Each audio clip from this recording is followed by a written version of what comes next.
Hello, I'm Daniela. Today's video, we're going to stitch a little dragonfly. Now you can make this any size that you want, and you can add it to your slow stitching projects. It's a subtle little element that uses wire and embroidery floss. It uses just basically 2 or 3 types of stitches. The French knot for the eyes, and again you can vary this as you like, and then just a couching stitch or a satin stitch for the body.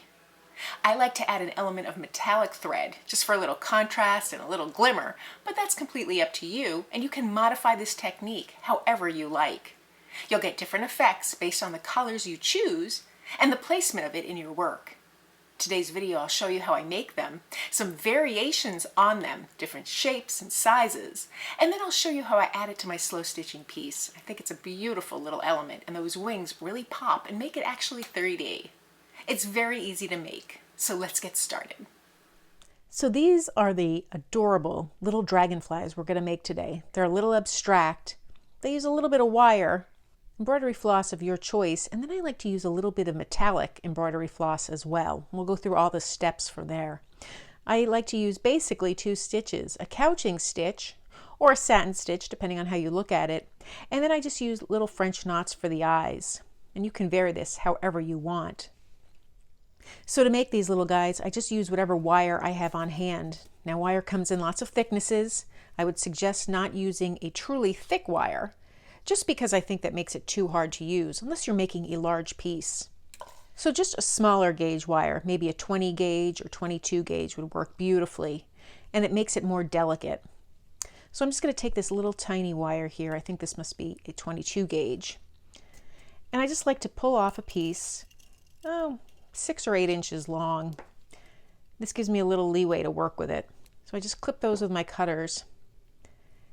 Now I'm just going to use a piece of fabric to tack it down with. And I like to use this quilted fabric just because it's a little more substantial. You can use the fabric through an embroidery hoop or any fabric you have. Denim would work beautifully. And then I'm going to use this beautiful purple variegated thread. If you don't have variegated thread, just use multiple colors of embroidery floss. I would suggest at least 2, but you can use as many as you like. Then I like to take a little bit of this gold metallic embroidery floss, and I'm only using the gold because it matches my wing wire, but you can use any color you'd like, or you could skip this step. Now the metallic embroidery floss works just like regular embroidery floss, although I find it very difficult, so you won't see me using it very often. I think the effects that it gives are gorgeous, but I do think it's a bit of a challenge to work with. So I separate the strands, and they separate very easily, and I'm only going to be using 1 strand today. So I just pull that 1 strand apart, and I'll thread my needle with this 1 strand. For my embroidery floss, though, I'm going to use all 6 strands. Again, this is something that you can choose to use as few or as many strands as you'd like. To get started, I take the wire that I've cut, and I just want to kind of straighten it out a little bit because I find it easier to work with that way. And then I just basically want to bend my wire so that I have the wire bent here. I'll hold it up against the white background so you can see it.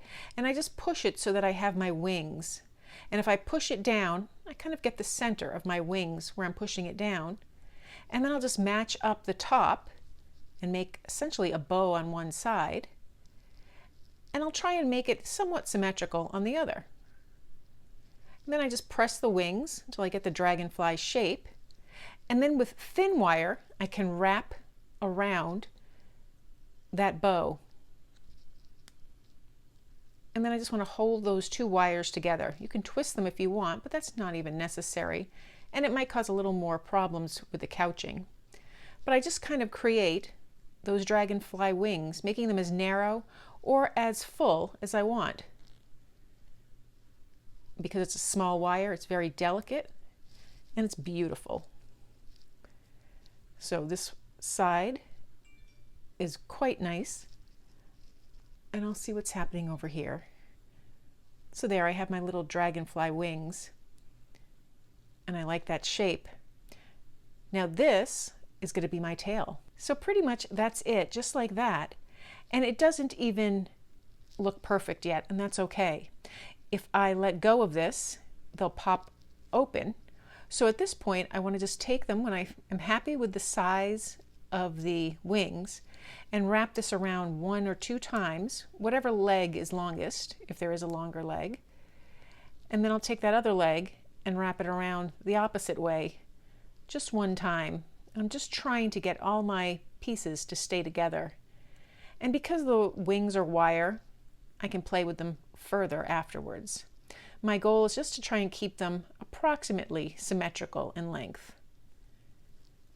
And from here, I'm ready to start my sewing. So now at this point, I'm ready to start tacking it down.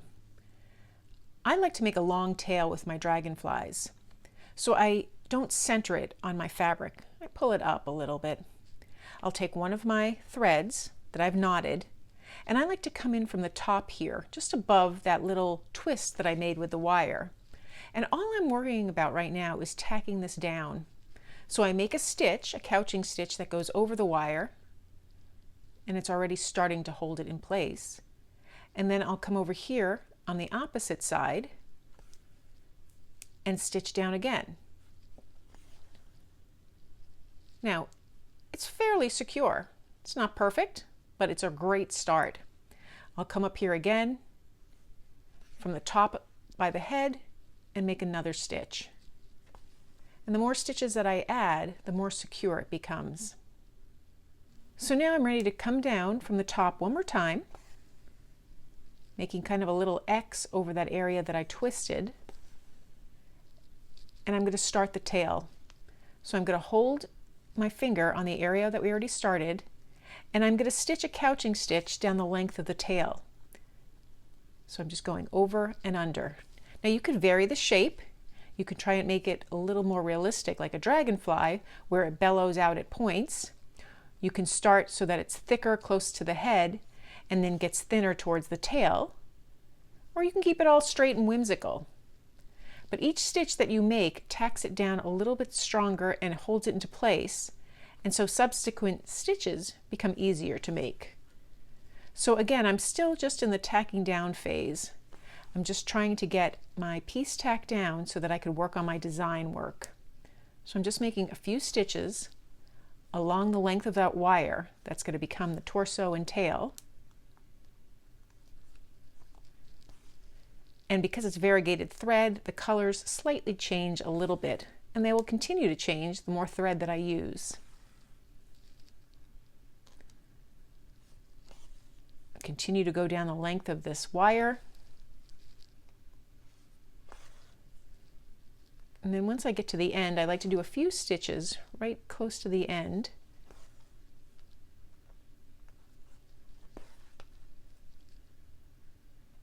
And that really secures it in place nicely.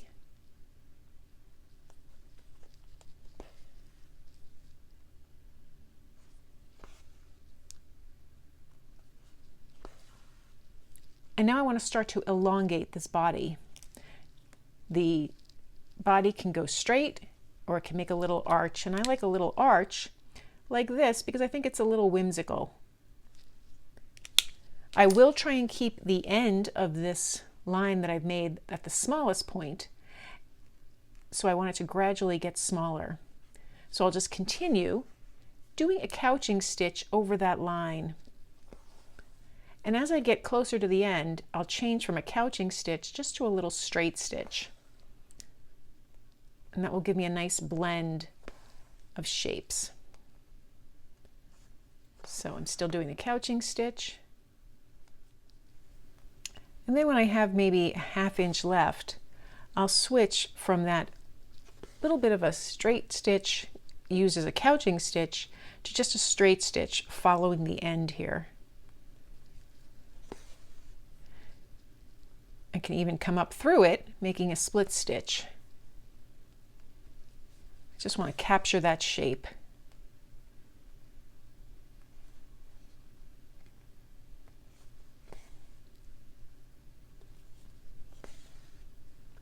And then I'll go back right where there are any openings and fill in the spots. And that's filling in that tail and really making it come to life. So now I have the variation in the stitches themselves as well as the color from this embroidery floss. So it's very interesting. I'll continue stitching all the way up, covering that wire and going right to the head. So once I finish the body using these repetitive stitches, the same stitch, I'll just get different results because I'm going to make the stitches a little bit larger as I get closer to the head of the body. And then I'll show you how I make the eyes. So now I've stitched the entire body of my dragonfly. I could go back in, add more stitches if I wanted with this embroidery floss, but I'm pretty happy. Before I stitch the eyes, I want to make a little bit of a head. So I'm going to take my marker and just come up with a shape of a head. And now I'm going to continue to stitch, using the satin stitch, that head. So I'll just fill in the lines, just with stitches.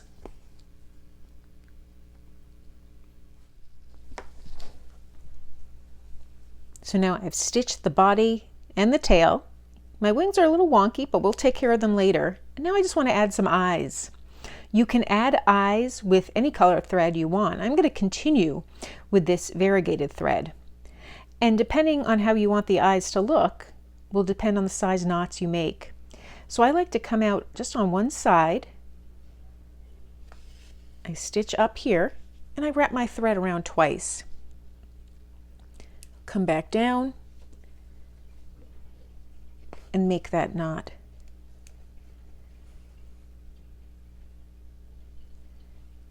Then I just like to pull it forward.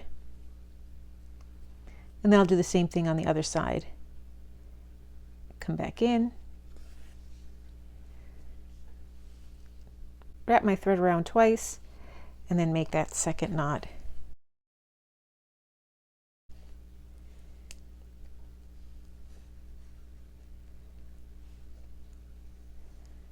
So then I have a really cute little dragonfly. Now let me show you the last few steps.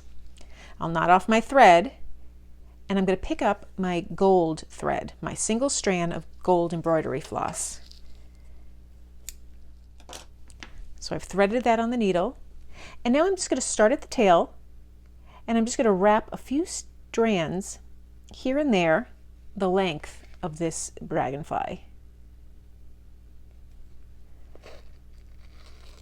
Just with a little stitch. Every so often I could double up the stitch if I want. I just really like that little bit of shine and glimmer it gives to the dragonfly. Don't want it to dominate, so I don't use too much of it, but just enough.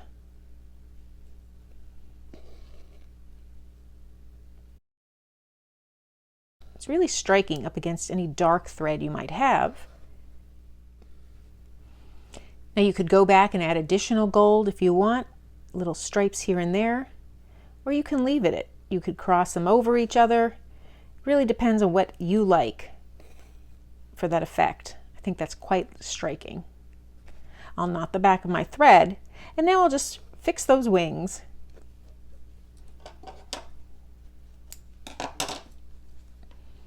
So from here, I still want to hold my dragonfly in place, even though it's pretty secure. And I just like to shape those wings. If you can't get a nice shape, you might want to take just something you can wrap the wing around, like a little dowel, a straw, something along those lines, and just help to create that shape.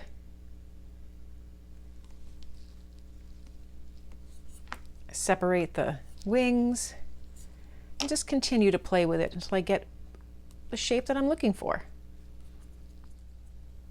And so there I have a beautiful dragonfly. Now each of the dragonflies I've made are slightly different. This one's more rounded, this is more cylindrical, this one's a little more whimsical.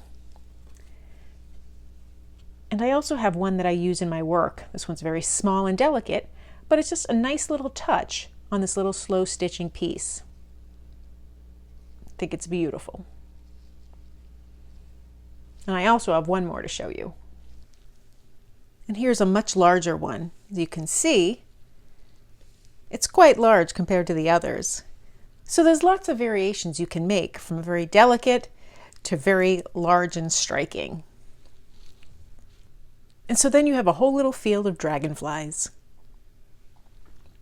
So that's how I make a dragonfly to use in my slow stitching. With all the flowers that we stitch or embroider on our work, a dragonfly is a perfect addition. It's a cute little touch, and you can make it very delicate like I did using a very fine wire, or you can make it large and in charge. It's a fun technique. A little unexpected, a little whimsical, and I like that 3D element. Not for all of my slow stitching pieces, but for some of them it really changes the dynamic a lot. I hope you've enjoyed this video, and if you did, please give it a thumbs up and be sure to subscribe. Consider joining me on Patreon, where I teach additional classes on watercolor and paper arts and some other things under the creativity umbrella. Thanks for joining me today.